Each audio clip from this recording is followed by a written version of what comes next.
Tres cruces, dos decisiones, un Salvador es el título de la meditación de esta hermosa tarde. Siempre he tenido un apego, una fascinación por los dramas acerca de la crucifixión, a tal punto que yo pertenecía a un ministerio de dramas que hacía el drama de la crucifixión hace muchísimos años, sí, exactamente. De todos los personajes salí de Romano, salí de Jesús, salí de Dios. Dejé de ser Jesús cuando ya no me lograban levantar, porque el cuerpo que tengo ahora, hermano, no lo tenía antes, era más robusto. Entonces dejé de ser Jesús y me pusieron de Dios. Llegué a tal punto que le dije a mi mamá, mire mamá, hágame un traje de Dios, le decía. Y mi mamá, como era costurera, es costurera, me hizo una túnica blanca que ni los pies se me miraban, una capa enorme que con fieltro la añadíamos aquí, que cuando el ambiente donde andábamos haciendo el drama se prestaba, y el viento, mira qué bonito me miraba, pero me encanta, todavía me encanta mucho, y le puedo contar muchísimas anécdotas en las cuales andábamos realizando ese drama. Me acuerdo una ocasión allá en Tecoluco, se venía una gran tormenta y estábamos haciendo ese drama y ya se puede imaginar la escena en una cancha con los relámpagos alrededor y la crucifixión ahí. Bonito, puedo mencionarles muchas historias. Los trajes de Romano yo los fabricaba con cuerina, iba a comprarlas y le ponía los detalles. Hasta el día de ahora, cuando yo regalo un libro o alguna Biblia, siempre coloco las tres cruces. O sea, para mí es una fascinación las tres cruces. Y hoy, en esta época, se presta para recordar todo eso. Aquí la gran pregunta de todo esto es, ¿por qué celebramos Semana Santa? Y mire, hermano, yo le voy a decir algo. Estemos claros que no sabemos la fecha en realidad. Al igual que Navidad, hermano, no sabemos la fecha exacta. Bueno, aquí celebramos desde el 24, ¿verdad? Y a las 12 ya nació el niño Dios. No sabemos en realidad, hermano. Pero aunque no sepamos la fecha, no significa que no recordemos, hermanos. Claro, no debería ser solo en esta época de la Semana Mayor, sino que debería ser cada día de todo el año. Pero el hecho de que no sepamos la fecha exacta no significa que debamos de celebrarlo. Ahora bien, eso sí, en estas festividades de la Semana Santa, no son las vacaciones, queridos hermanos. Ni siquiera son las idas a la playa, no es descansar en casita, ni tampoco visitar a los familiares, ni mucho menos ponernos religiosos en esta época. Y no digo que esté mal. Al contrario, y estábamos hablando con el pastor antes de que iniciara el culto, de que es bueno ir a visitar en esta época. Y vaya, hermano, disfrute con su familia, pero el significado de Semana Santa no es eso. Es recordar la vida de nuestro Señor Jesucristo, la pasión, muerte y sobre todo la resurrección de Él, hermano. Porque eso es lo que para nosotros los cristianos evangélicos es lo más importante, la resurrección. Entonces, ese es el verdadero significado de la Semana Santa. Ya cómo lo celebra usted, ya depende, en familia, visitando a su pueblito, quiere ir a ver las alfombras, vaya a verlas, hermano, tampoco, ay no, eso es del diablo, vaya a ver, vaya a disfrutar, vaya a ver el arte no hay ningún problema. El apóstol Pablo, allá en la carta a los Corintios, se estaban rompiendo el pecho los religiosos de la época y no, nosotros no comemos, decía los religiosos, los judíos, nosotros no comemos de eso porque no sabemos si está sacrificado a los ídolos. ¿Y sabe cuál fue el gran consejo del gran apóstol Pablo, el consejo teológico para los religiosos? Coman. Si les ponen algo ahí, cómanselo. Si los ídolos nada son. Vaya, nada del otro mundo. Entonces lo mismo en esta época, vaya hermano. Ahora, si hay algún ateo aquí, trabaje las vacaciones, porque si tan ateo es, ¿verdad? ¿por qué se agarra las vacaciones de Semana Santa si no cree en todo eso, ¿verdad? Si usted conoce a algún amigo ateo ahí en su trabajo, dígale, trabajalas. Si no decís que no crees, pues. Pero ¿cómo lo celebremos? Ya sea en casita, ya sea en la... Bueno, de hecho nosotros en la Iglesia Central no descansamos en Semana Santa, sino que tenemos toda la semana llena de actividades en la iglesia. Y está muy bien. Pero sepa y entienda y recuerde siempre que Semana Santa es Cristo, hermanos. Semana Santa, ese es lo principal. Y ese es lo principal que usted y yo debemos de tener muy en cuenta a la hora de estas fechas. Y como le digo, lo mismo es en Navidad, hermano, no sabemos. Mire, el 10 de mayo, que ya se viene, el 10 de mayo no nacieron las mamás, ¿verdad? Pero celebramos, y es el día del papá no se celebra, el día de la mamá, todos los pollos camperos están llenos. Ni una vez me tocó eso, ¿verdad? ¿Qué quiere mamá? Pollo campero. Yo, ay, Dios mío, hacer cola, ¿verdad? 10 de mayo no nacieron las mamás, pero ese día se conmemora a las mamás. Y lo celebramos, lo mismo es Semana Santa, lo mismo es Navidad, hermano. No es la fecha, es como usted y yo celebramos y el significado que nosotros le damos. Ahora, para que, yo no sé si ya medio les mencionaron, de todos los acontecimientos que sí hoy celebramos en esta época, y hoy precisamente estamos celebrando lo que culturalmente se conoce como el Domingo de Ramos. Los acontecimientos del día lunes es que María unge los pies de nuestro Señor Jesucristo. El día martes de la Semana Mayor, Jesús anuncia la traición de Judas y también se anticipa la negación de Pedro. El día miércoles Judas empieza a conspirar contra su maestro, ya empieza a buscar a los religiosos de la época. El día jueves se celebra la última cena, la cena donde nuestro Señor Jesucristo comparte con sus discípulos. Ahí es donde le lava los pies, ahí es donde después de esa cena que él tiene con sus discípulos y Judas se levanta para traicionar a sus maestros, donde se dirigen hasta el Getsemaní. Y Jesús es arrestado aproximadamente a las 11 de la noche y damos parte a los acontecimientos que ocurren específicamente el día viernes. Entre las 12 de la medianoche, entre las 5 de la mañana, Jesús es presentado ante el Sanedrín, una reunión ilegal, hermanos. El concilio, los ancianos, el Sanedrín, para el pueblo judío era el grupo legal que se había instituido para la ley, ellos ponerla en práctica contra el pueblo. Los benditos 613 mandamientos, porque no son 10, hermano. 10 son el índice, pero en todo el Pentateuco son 613 mandamientos, hermanos. Que este grupo se encargaba de que el pueblo de Israel pudiese practicarlos y si se incumplía, ellos tenían la autoridad de poner a la persona a juicio, pero se tenían que reunir en el día.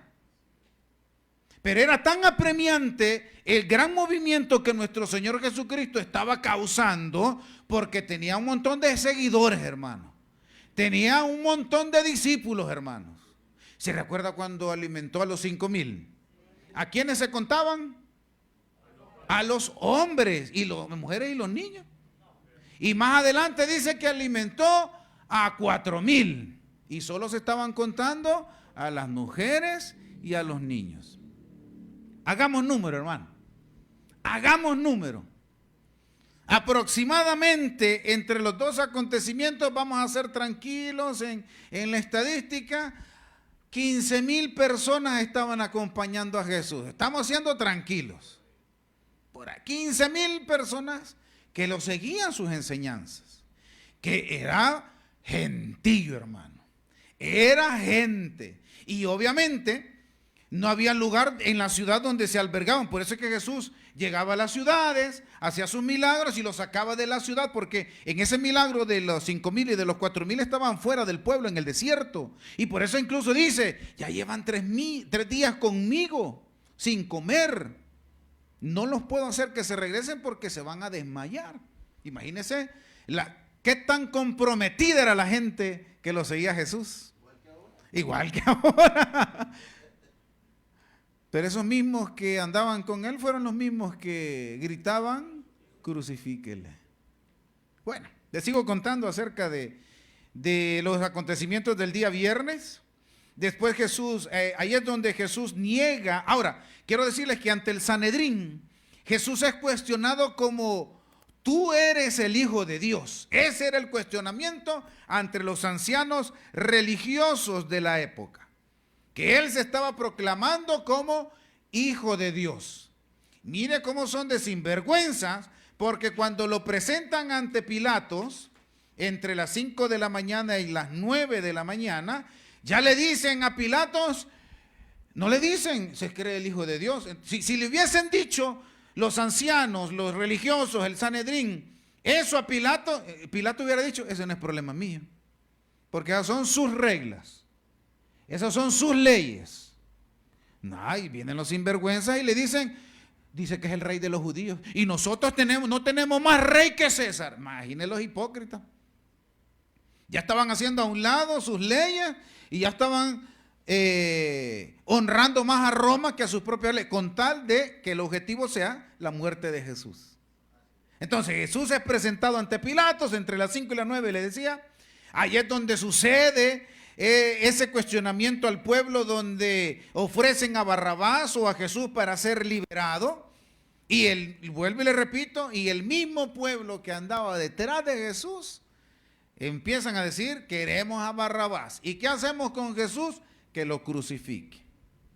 Jesús es condenado a muerte para que a las 9 de la mañana Jesús sea crucificado en el Calvario, en el monte de la calavera, para que a las 12 del mediodía existieran tinieblas en la luz, y a las 3 de la tarde Jesús muere. Y entre las 3 de la tarde, y debería de ser antes de las 4, Jesús es sepultado, porque los preparativos del sábado, del día de reposo, inician a las 4 de la tarde del día viernes.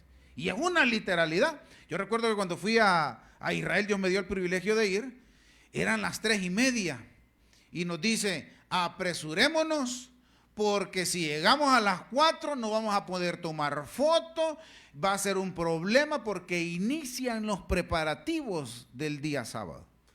Entonces, ahora bien, ¿cómo llego a esta? Cuando usted escuchen la palabra del Señor, porque en la palabra, yo le estoy dando aquí, ¿cómo se llama? Las 9 de la mañana, las 12 del mediodía. Cuando yo le hablo de eso, en la palabra de Dios no va a encontrar ese horario, hermano. Pero se va a topar en circunstancias donde dice a primera hora de la mañana, que son las 6 de la mañana. A la tercera hora son las 9 de la mañana. A la sexta hora son las 12. Y a la hora novena, que lo menciona la palabra de Dios, son las 3 de la tarde. Para así llegar el día domingo con lo que es la resurrección de nuestro Señor Jesucristo. Y después del domingo de resurrección, el día que nuestro Señor Jesucristo resucita, pasa todavía 40 días, después de resucitado, pasa 40 días. Fíjense que a mí es una de las interrogantes que cuando yo llegue al cielo yo le voy a preguntar a Dios. Porque yo quisiera saber, porque no tenemos mayor indicio de que estuvo con sus discípulos y muchísimas personas más, dándole las últimas enseñanzas. Yo quisiera saber qué fue lo que les enseñó, para que cuando viniera la era de la iglesia, esos tipos, aunque estuvieran muriendo por causa del evangelio, jamás negaran a Jesús, jamás negaran. Yo quisiera saber cuáles fueron las últimas indicaciones de nuestro Señor Jesucristo para con toda esa gente que lo vio ascender. ¿Qué fueron las últimas recomendaciones en esos 40 días? Y ese es el panorama general de lo que se vivió, se vivió en esa Semana Mayor. Van a haber teólogos, queridos hermanos, que le van a decir, no murió el día viernes, murió tal día. Vuelvo y le repito, hermanos, no importa. Porque si nos ponemos bien específicos, dijimos que murió a las 3 de la tarde, ¿verdad? A las 3 de la tarde del sábado se cumplen 24 horas, ¿verdad? Ok, ya tenemos un día del sábado a las 3. Le sumamos otros, día domingo a las 3 se cumplen otras 24 horas, ¿verdad? Y entonces, si nos ponemos bien meticulosos, nos vamos a enredar. Mi objetivo es decirle, hermanos, no importa la fecha. No importa si no nos cuadran, vea, llevan 2 días y medio. Y dice que resucitó a primera hora del día domingo, o sea, a las 6 de la mañana. Entonces, si nos ponemos bien, va a haber un conflicto que no es el punto de Semana Santa. El punto de Semana Santa es recordar la pasión, muerte y resurrección de nuestro Señor Jesucristo. Las 3 cruces que estuvieron en la cruz, en el monte del Calvario, era el método, queridos hermanos, el método de castigo para los criminales de los romanos. Era un método de exhibición, hermano. La mayoría de las crucifixiones se realizaban a las puertas de las ciudades para dar a entender al visitante, al extranjero, aquel que iba ingresando a la ciudad, la intención era que miraran a los que estaban crucificados para que entrara cierto temor y dijeran, aquí sí se aplica la ley. Y no crea que los bajaban de las cruces como ocurrió con Jesús, hermano. La mayoría de las cruces, no la mayoría, todas las crucifixiones era que el cuerpo se pudriera ahí, porque era una evidencia de que ahí gobernaba Roma, ahí habían leyes, ahí existía la ley romana, que hasta el día de ahora todavía se aplica en las leyes. Los que son abogados me van a dar la razón. Ahí habían crucifixión. Entonces, ese método era barbárico. En algunas ocasiones, hermanos, el crucificado lo colgaban desnudo, hermano. Era una evidencia, y ahí no se crucificaban romanos, ahí todos eran ladrones, todos eran alguien que había injuriado, alguien que había cometido un crimen, todas esas personas. Y la cruz, habían 3 cruces. La de en medio que conocemos, obviamente, nuestro Señor Jesucristo, porque era el principal, lo voy a decir de esa manera que se me entienda, el principal del show para los romanos, era Cristo. Y a un costado estaban 2 ladrones. Dice la historia, el ladrón bueno y el ladrón malo. ¿Cómo es eso que hay ladrones buenos, hermano? Y todavía le dan nombre, ¿verdad? Dimas y Gestadis. No sé quién era el bueno, no sé. El ladrón bueno y el malo. Tal vez por la decisión que se tomó, podríamos decir el ladrón bueno, ¿verdad?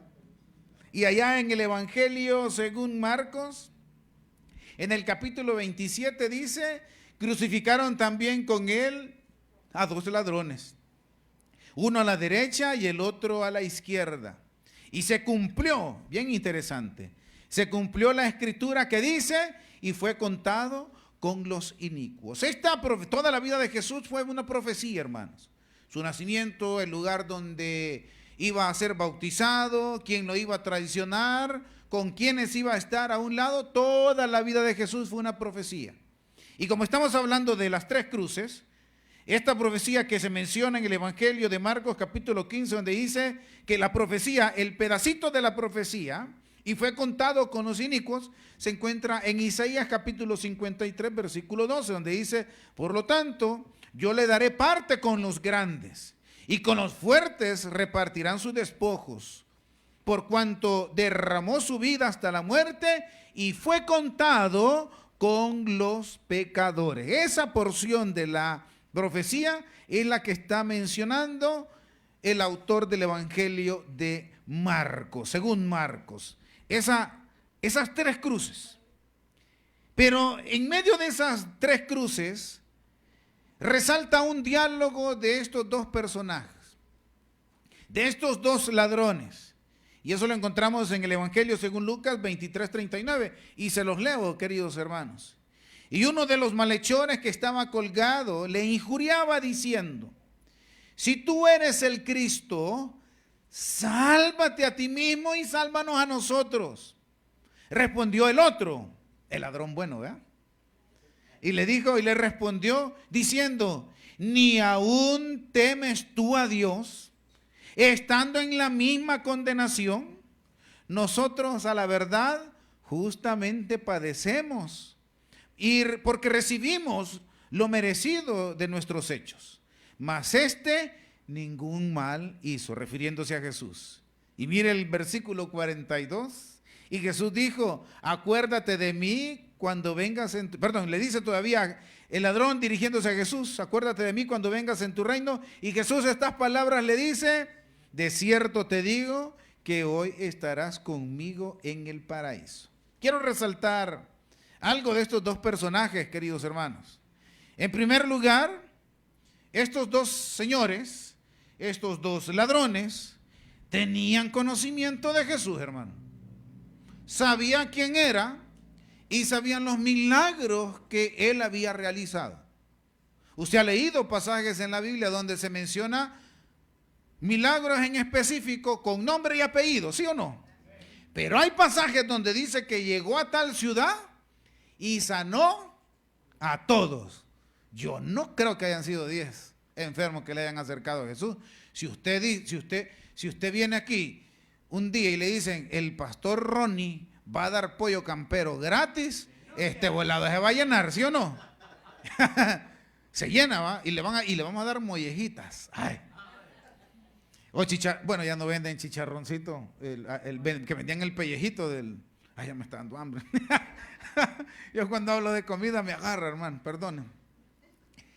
Conocían de Jesús porque el reclamo del ladrón malo: hey, sálvate vos y salvanos a nosotros. Sabía la autoridad que tenía Jesús, sabía el poder de él, conocían de él, definitivamente que sabían de él. A mí me gustaría pensar de que en alguna de esas aglomeramientos que anduvo Jesús predicando y la gente estaba ahí andaban estos dos ahí queriendo sacarle la bolsita de dinero a alguien. Yo creo que hubiese sido desde el punto de vista criminal, era una muy buena oportunidad para robar. O sea que conocían el mensaje del evangelio los dos. Sabían lo que Jesús les predicaba. ¿No recuerda que en la palabra del Señor dice que Jesús hacía un milagro? ¿Y qué es lo que le decía al que le realizaba el milagro? No vayas a decir nada. ¿Y qué es lo que hacía? Yo creo que salvadoreños eran. Andaban contando a diestra y siniestra el milagro.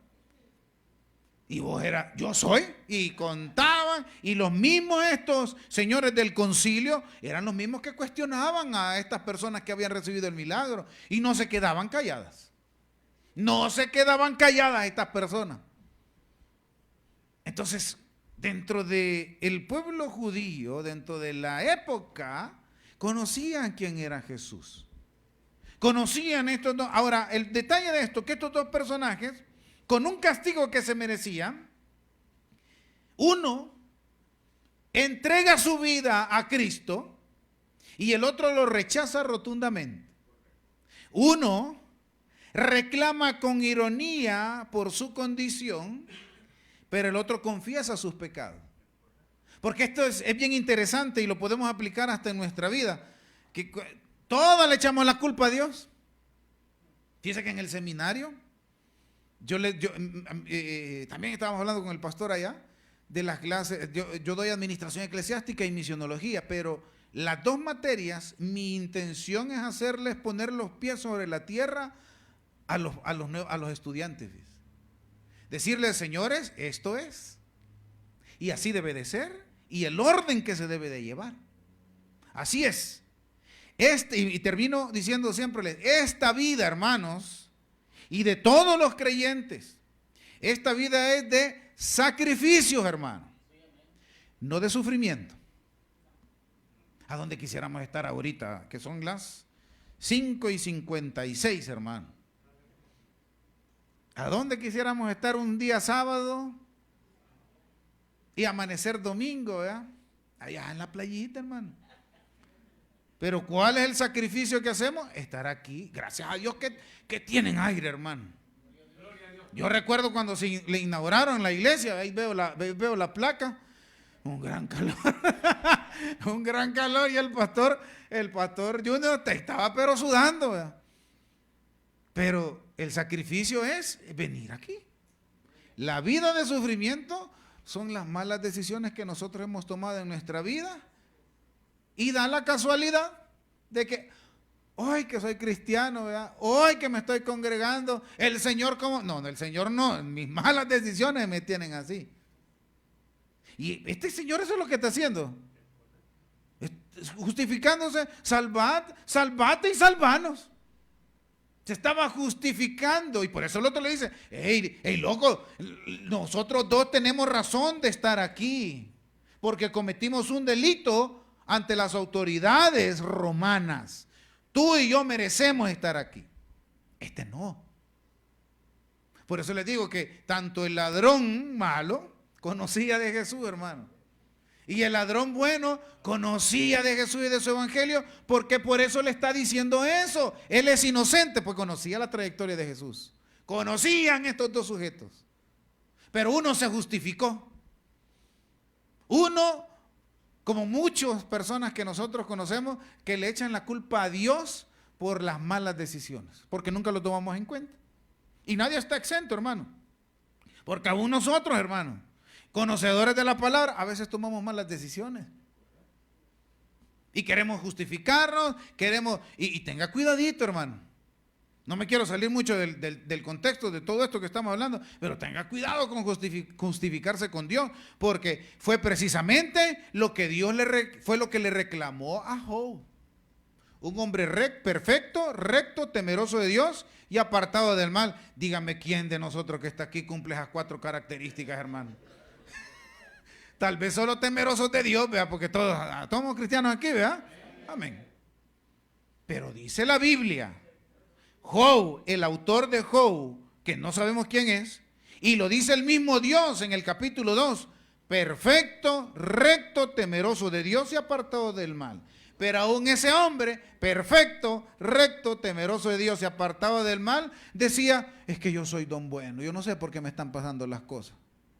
Y viene Dios y le habla, ¿y quién sos vos?, le dijo. Mira, hay una aplicación que se llama la Biblia narrada, no me acuerdo cómo se llama, que le lee la Biblia, pero dramatizada. Y cuando Dios le está hablando a Job, hasta miedo me da a mí. Porque le ponen una voz grave y el ambiente, y hoy me vas a contestar, ceñite los lomos, porque me vas a contestar, ¿dónde estabas tú cuando fundé la tierra? ¿Quién sos vos? Todavía Behemoth, todavía Leviatán lo compara con animales, al perfecto, al recto, al temeroso de Dios y apartado del mal, le dice, mejor ellos piensan mejor que vos, le dice a Job. Y le dice, hermano, mi problema contigo es que te estás justificando. Yo nunca he atropellado un chucho yo. Diezmo. Sirvo. Ese fue lo que Dios le reclamó a Job. Por eso yo tengo un sermón incluso que se llama como Job o como David. Porque David, ¿sabe qué decía David?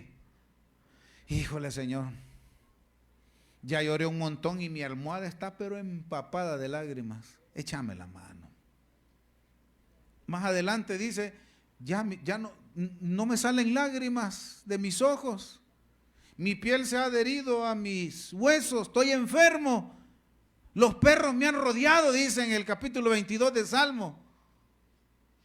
Ayúdame, porque yo estoy así por mi iniquidad, dice. Era sincero, hermano. Era sincero. Este ladrón malo se estaba justificando. Quería salir bien librado como todos nosotros, que pensamos que al venir al evangelio Dios se va a hacer del ojo pacho de todas las infracciones de tránsito que se nos han puesto. Y no estamos por sobre la ley. Pero el otro reconoció. Yo la regué, Señor, discúlpame. yo cometí el error, jamás te involucré, jamás tomé la decisión de involucrarte si era esta persona la indicada, si este trabajo era el indicado. Y por eso el Proverbios capítulo 8 dice que la sabiduría y la inteligencia, o sea, Dios mismo, hermano, está en 3 lugares. A un lado, junto al camino en las alturas. En la encrucijada de las veredas, dice Proverbios. A la hora de tomar una decisión, ahí está Dios, para que lo tomemos en cuenta. Y si tomamos una mala decisión, dice el capítulo 2 dice el versículo 2 del capítulo 8, aún en las puertas, a la entrada de la ciudad, doy voces. Y todo el capítulo 8 y el capítulo 9 dice, tómenme en cuenta. No me hagan promesas, solo tómenme en cuenta. Usted vio en esto que acabamos de leer de los 2 ladrones, ve que el ladrón bueno le promete algo a Dios, a Jesús. Y nosotros cuando estamos en agüita es lo primero que hacemos. Señor, sácame y yo te prometo. ¿Qué no le prometemos a Dios? Y cuando Dios nos saca, nos bendice, ¿qué es lo que nosotros hacemos? Si no, mire al montón de gente que usted conoce que recibieron una bendición y se fueron de la iglesia, hermano. Yo le vivo orando al Señor que me dé ese trabajo ahí. Sí, pero es que es un call center. Yo sé que vas a ganar buen billetillo, pero vas a dejar de servir, hombre. Vas a dejar de venir a la iglesia. No, pero es que mira, yo voy a ganar. Y le dicen, pastor, si yo me voy para Estados Unidos, yo le voy a mandar la ofrendita para que los hermanos compren el aire. Y le empezamos a prometer a Dios un montón de cosas. Y allá en Eclesiastés capítulo 5 dice, cuando te acerques a la casa de Dios, sean pocas tus palabras. Mejor acércate a escuchar que para hacer sacrificio. No sea que prometas y no cumpla. Ya ve lo que bonito. Este no prometió nada, hermano. Se bajó al pozo y le dijo, Señor, acordate de mí. Yo soy pecador. Yo no te involucré, porque mire, yo no le estoy diciendo que no busque al médico, no le digo que no busque al profesional, no estoy diciendo, solo que a veces la última opción es Dios, tal pareciera así. Porque cuando ya le dan la mala noticia el médico, cuando va a buscar otro médico, ahí venimos a la iglesia y le decimos, Señor, échame la mano. El orden no es ese. El orden es primero Dios y Dios utilizando al médico, Dios utilizando al profesional, al abogado, a la persona, incluso hasta un burro puede ocupar. Usted lo sabe. Una vez el profeta de Dios, porque Balaam era un profeta, pero le gustaba el billete, ¿verdad? Y le decía, mira, necesitamos que vayas a maldecir y te vamos a pagar. Allá iba Balaam. Pero mejor la burra, y le habló todavía, ¿verdad? Que no ves el ángel. Mejor la burra vio al ángel de Jehová y no el profeta de Dios, hermano. Dios va a ocupar a quien sea, hermano. Una vez ocupó una quijada de un burro, ¿se acuerda? Y dice la Biblia que Sansón mató más hombres con la quijada de un burro que con otro método. Entonces puede ocupar a cualquier burro. Y aquí dice, yo fracasé en mis decisiones y mis decisiones me tienen aquí crucificado. Mis decisiones me tienen perforadas, mi carne. Mis decisiones y yo sé, y el que era crucificado o se moría o lo mataban, hermano. Porque recuerde la situación en el Calvario era de que como empezó a temblar, ¿vea? Empezó a verse negrita la cosa, les quebraron las piernas a los ladrones para que se asfixiaran con su peso, que ya de por sí era un esfuerzo respirar, era un esfuerzo el hablar. Si les quebraban, ya no tenían soporte su tórax y se morían. ¿Qué fue lo que pasó con esto? Estaban ahí estos dos, sabían que no iban a ser librados solamente con el poder de Dios, pero solo uno salió bien librado. Solamente uno entendió que su cuerpo se iba a acabar pero su espíritu iba a estar con Cristo en la eternidad. Por eso es que como último punto es que habían dos cruces, habían dos decisiones que se podían tomar, pero solo uno es el que da la salvación y es nuestro Señor Jesucristo. En Filipenses capítulo 2, versículos del 6 al 8, Filipenses capítulo 2, versículos del 6 al 8 dice, el cual, siendo en forma de siervo, no estimó al ser igual a Dios como a cosa que aferrarse. Aunque él tenía la condición divina, no se aferró a eso, sino que se despojó a sí mismo. Hermanito, fíjese lo que le voy a decir. Los judíos, voy a empezar por ahí, no mataron a Jesús. Los romanos no mataron a Jesús, hermanos. Que por cierto, quiero hacer un paréntesis, los romanos no fueron los que lo llegaron a arrestar. Fue la guardia del templo, eran mismos judíos. Los que lo crucificaron sí fueron los romanos, cierro el paréntesis. Pero ninguno de los dos los mató, hermano. Nadie mató a nuestro Señor Jesucristo. Él voluntariamente entregó su vida. Y esto es lo que está diciendo, sino que se despojó a sí mismo, tomando forma de siervo, con esa condición humana, semejante a los hombres, y estando en la condición de hombre, se humilló a sí mismo, haciéndose obediente hasta la muerte y muerte de cruz. La única opción de salvación es nuestro Señor Jesucristo, hermano. No hay ni una persona, no hay, por más don bueno que exista en la tierra, no hay salvación por medio de un hombre ni por medio de otra entidad. Ni debería de existir esa comparación. No hay otra entidad, no hay un ángel, no hay nada. Solamente es por medio de nuestro Señor Jesucristo. En Hechos capítulo 4, versículos del 11 al 12, dice, este Jesús es la piedra reprobada por vosotros los edificadores. Vaya, ahí quedémonos. Esto lo está diciendo Pedrito, hermano. ¿Usted sabe quién es Pedro? ¿Recuerda quién es Pedro? Era loco. ¿Usted cree que le quería cortar la oreja? Cuando llegaron a arrestar a Jesús, ¿usted cree que? Lo que pasa es que aquel vio, ¡fum! No, era la cabeza, quería cortar. Andaba una espada. Que por cierto era ilegal andar armado, según la ley romana. Imagínese el loco de Pedro, él daba el fierro así, a ver a dónde le andaba. ¡Fum! Salió. Pedro es loco. Pedro era, yo no tengo la manera de cómo expresar acerca de Pedro, era loco, hermano. Y le voy a hacer algo bien, una comparación bien bonita. ¿Usted cree que le cambió el temperamento o la forma de ser a Pedro el Señor? No, hermano. Porque a quienes le está diciendo esta cosa, fíjese, lo primero que acabamos de leer en Hechos capítulo 4, versículo 11, él está diciendo, señores, ustedes que son los religiosos, ustedes a este Jesús lo condenaron.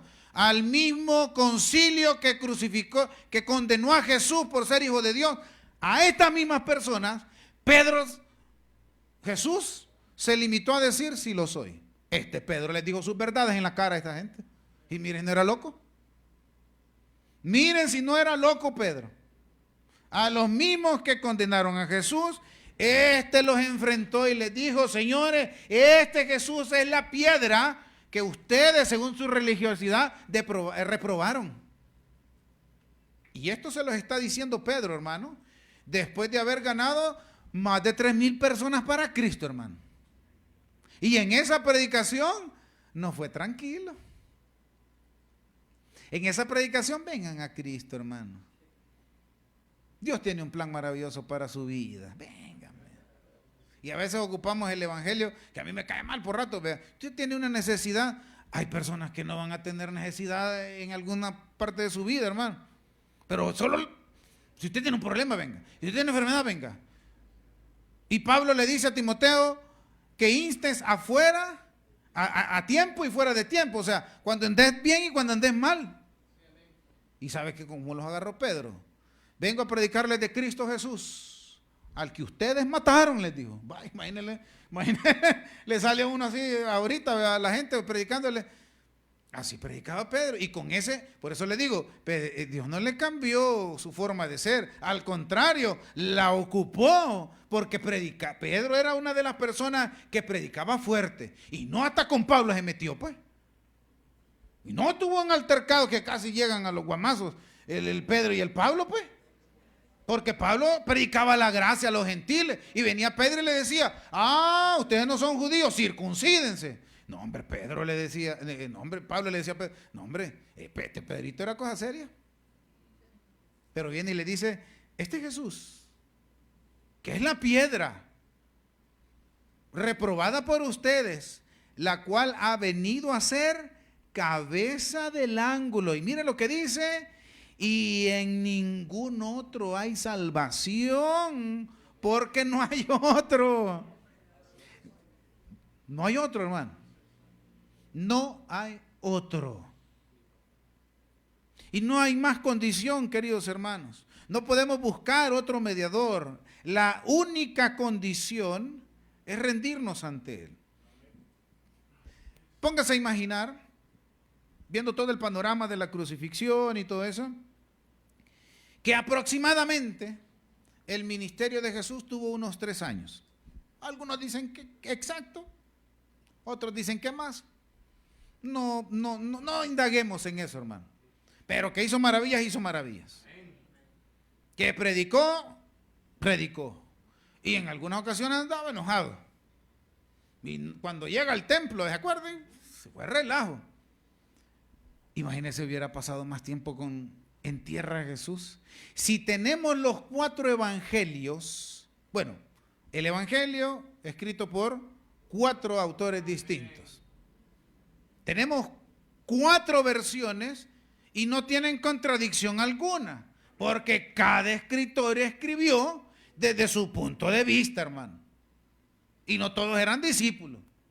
Allá Lucas, es más, a mí me encantan los relatos de Lucas porque él no fue testigo ocular no andaba con Jesús, pero anduvo preguntando. Y por su profesión, que era médico, algunos de los relatos tienen más detalles que los que andaban con él. Es bien interesante. Pero si tenemos la evidencia de Mateo, Marcos, Lucas, Juan, de todo el ministerio de nuestro Señor Jesucristo, que solo anduvo 3 años, imagínense si hubiesen dado otros 3 años, hermano. Yo estoy inventando, no me vaya a decir el pastor, no, estoy inventando. Quizás otros de sus discípulos hubieran hecho otros escritos. No solo tuviéramos 4 autores del evangelio, sino tuviéramos más. Tuviéramos más historias que contar. Pero Jesús estaba cumpliendo el propósito de llegar a la cruz, queridos hermanos. Por eso es que la cruz es bien importante para el cristiano, que a pesar de que para los romanos era un instrumento de castigo, Jesús viene y lo convierte como un instrumento donde ahí hubo salvación. Por eso es que es importante la cruz, porque su objetivo fue llegar hasta ese punto. Y por eso dice en el 1 de Pedro capítulo 2 versículo 24, quien llevó él mismo nuestros pecados en su cuerpo sobre el madero, para que nosotros, estando muertos en pecados, vivamos en justicia. Hermano, ese término de justicia, esa justificación que usted y yo tenemos, significa que Dios lo ha salvado a usted y a mí por algo que teníamos que pagar, porque esa es la justificación. Es el acto divino de Dios para justificar a una persona que sí le debía a Dios. Sí le debíamos a Dios. Mire, pero yo he vivido una vida santa, me puede decir alguien así. Pero nuestra condición siempre ha sido pecaminosa. Nuestra naturaleza siempre ha sido así. Desde que pecó Adán en el huerto, desde que desobedeció Y el diablo no mintió, porque el diablo al final no mintió, hermano. Si usted lee bien, el diablo engañó. Porque el objetivo del diablo en el huerto fue que el hombre desobedeciera. Jamás le dijo una mentira. Le dio una verdad a medias. Porque le dice le dice Satanás a Evita, come del palito ahí, le dijo. Porque Dios sabe que el día que comas van a ser como Dios. Eso fue lo que le digo, ¿verdad? Y viene Dios y determina el castigo para la serpiente, para la mujer, para el hombre, y dice, saquemos al hombre del huerto, dice. No sea que extienda su mano en el árbol de la vida y sea como nosotros. ¿Vale? Es que el diablo, es más sabe, dice el dicho popular, ¿verdad? Es más sabe el diablo por viejo que por diablo, hermano. A ese tipo hay que tenerle cuidado. A ese tipo hay que saber, porque da el mismo ofrecimiento que Dios, hermano. Pero el fin es el distinto. Y aquí nos está diciendo, señores, ustedes por medio de Jesucristo han sido declarados justos. Por nuestros propios medios nosotros no podemos llegar a Dios, hermano. Por más sacrificio que nosotros hagamos, no podemos. Por nuestros propios medios humanos no podemos llegar a Dios. Dios es santo. En su naturaleza, es en su espíritu, porque Dios es su espíritu y Jesucristo es su representación física. Pero a Él no podemos acceder porque soy don bueno. Y lea Romanos capítulos 1 y 2, donde se presentan a 3 tipos de hombres: al pagano, ¿verdad?, al perverso. Mire, hermano, bien interesante el primer capítulo de Romanos, porque uno en la actualidad uno puede decir, ¿cómo está pero podrido el mundo? ¿Ve? Y es cierto, ¿verdad? Pero lea el primer capítulo de Romanos como que de hoy estuviera hablando. Perdieron el uso natural de la mujer. ¿Y qué es lo que pasa ahora, hermano? Adoran animales. ¿Y qué es lo que pasa ahora, hermano? Y de ahí presenta al otro tipo don bueno, el que no hace nada. Y por último presenta al judío, al que se sabe la ley, revés y derecho. Mire, yo le voy a decir algo, hermano. Un judío.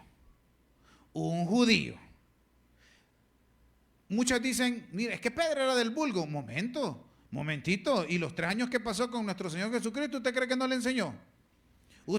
Él quizás no fue a una escuela privada judía, pero sí fue a una escuela pública. Y su familia, su padre, tenía la responsabilidad de enseñarle la ley y la historia.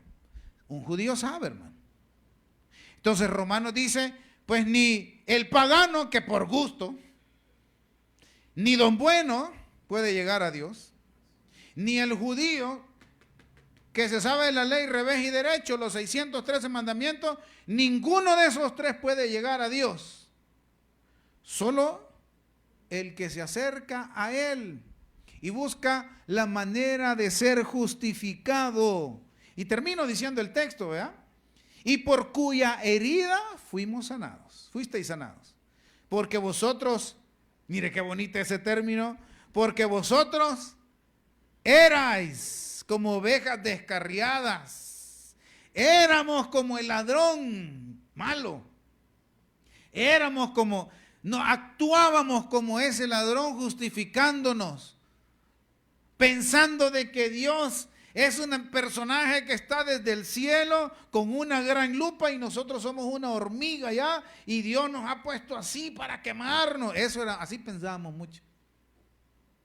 Fíjate que cuando uno anda evangelizando siempre se topa con gente, no, a mí no me hablen de Dios, dice. Yo no quiero saber nada, y hasta lo insultan, y usted me puede decir alguna. Pero, ¿sabe cómo me despido yo de ellos? Porque yo no pierdo mi tiempo, hermano. Y, es más, Jesús les dijo, cuando anden predicando y no quieran nada, sacúdanse las sandalias y sigan a la otra casa. Entonces, cuando me salen así, yo ahí termino la conversación. Bueno, muchísimas gracias. Solo le dejo un mensajito, le digo yo. Que a las personas que piensan como usted, son las que Dios ocupa más al final. Porque si no, miren la iglesia cómo está llena de toda esa gente. Yo no sé cuántos, no levante la mano, por favor, no se queden viendo, voy a ver para abajo. Yo no sé cuántos de los que están acá pensaban de esa manera. Ay, solo mañosos, ahí el pastor es mañoso, ahí solo mentirosos van, solo hipócritas van. Si o no, las iglesias evangélicas están llenas de eso, hermano. ¿Qué pensaban? ¿Qué pensaban? Por eso aquí, eran ovejas descarriadas, andaban perdidos, andaban sin una guía, sin conocimiento de la justicia que estaba ahí para servir a disposición de ustedes. Y no hay que hacer sacrificio, no hay que entregar nada, no hay que prometer nada, hermano. Solo entregar su vida. Que damos gracias a Dios que los que están aquí ya le entregaron su vida a Cristo. Amén. Sigue diciendo, pero ahora dice, habéis vuelto al pastor y obispo de vuestras almas. Por eso es tan importante la cruz del Calvario, hermanos. El mensaje de la cruz es salvación ahora. Para el romano sí era un castigo.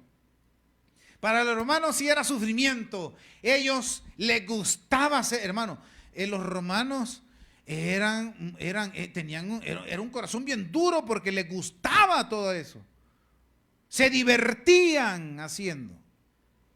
Por eso dice que cuando le quitaron la túnica a Jesús, la repartieron, si eso era normal para ellos. Ese era el corazón de los romanos. Castigar, les gustaba. Entonces, para ellos es sinónimo de castigo, de tortura. ¿A quién vamos a matar?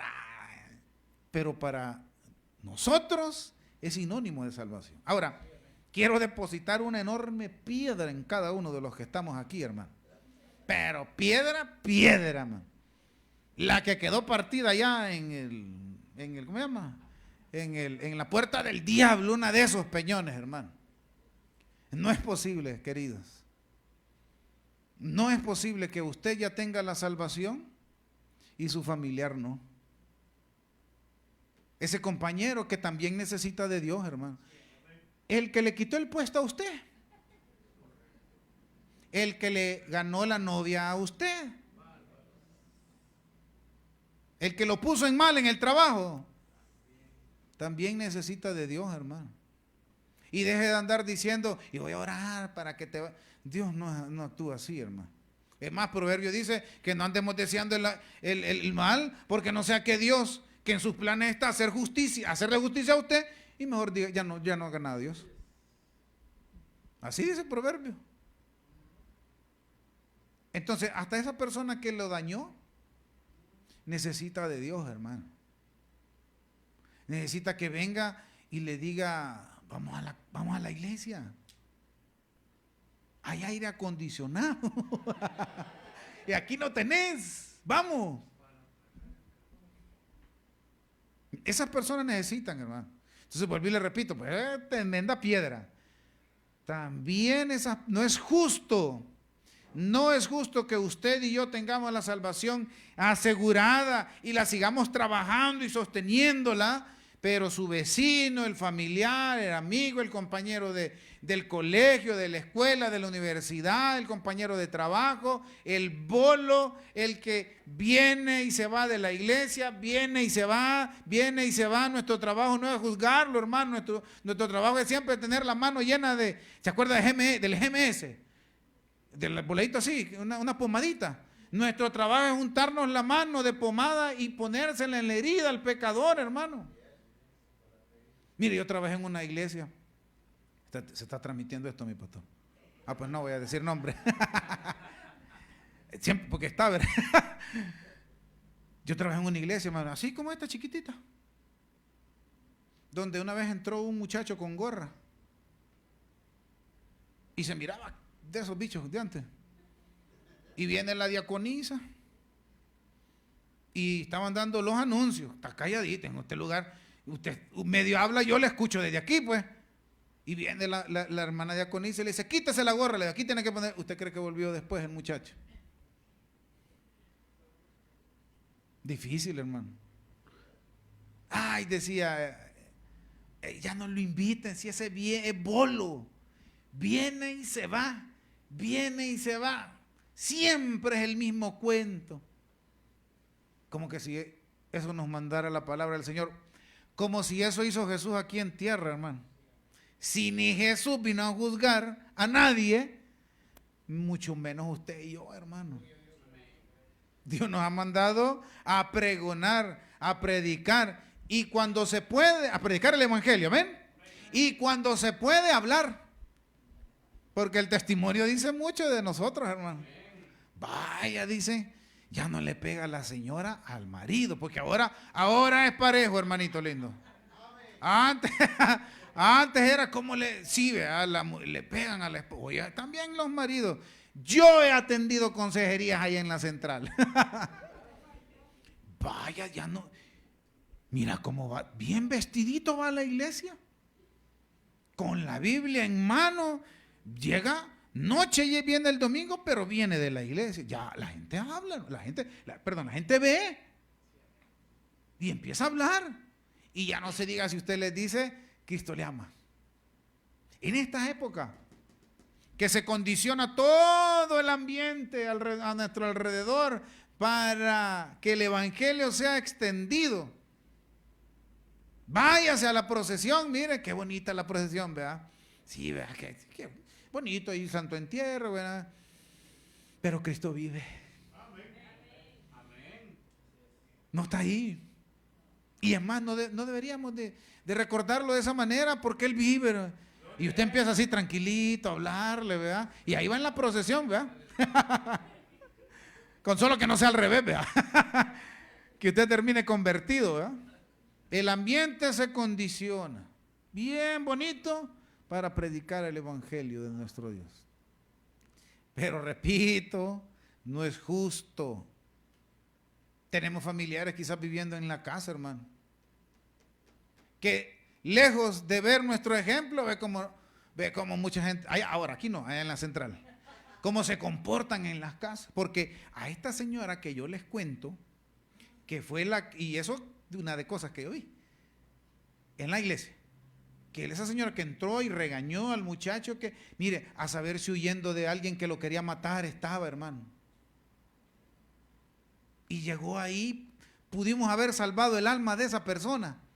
Yo quisiera pensar de que tuvo otra oportunidad con otra persona, pero ahí en ese momento la perdimos nosotros. Yo conocí a esa señora porque era mi vecina, hermano. Ay, ahí va a decir el nombre, porque no es de que me esté escuchando. Está viva todavía. Entonces, yo conocí a esa hermana. Para mí era bien confrontativo porque era la diaconisa y viera cómo trataba a los nietos, hermano. Pero en la iglesia, ay no, era la que estaba en la entrada, era la que daba los sobres, era la que recogía la ofrenda y despedía a los hermanos, pero a ganar almas nunca iba. Y era con los que, y yo venía del Taber Central, que ahí somos locos, ¿verdad? Y que ganar alma. Y yo quería implementar todo lo de las centrales, pero escuchaban más ay, atrás iba a decir el nombre, a la hermana. No necesitamos de eso, hermano. Necesitamos que gente que se congrega aquí en Lomas irradie el amor de Dios, hermano. Si Dios tuvo misericordia de nosotros, tiene misericordia de otras personas, hermano.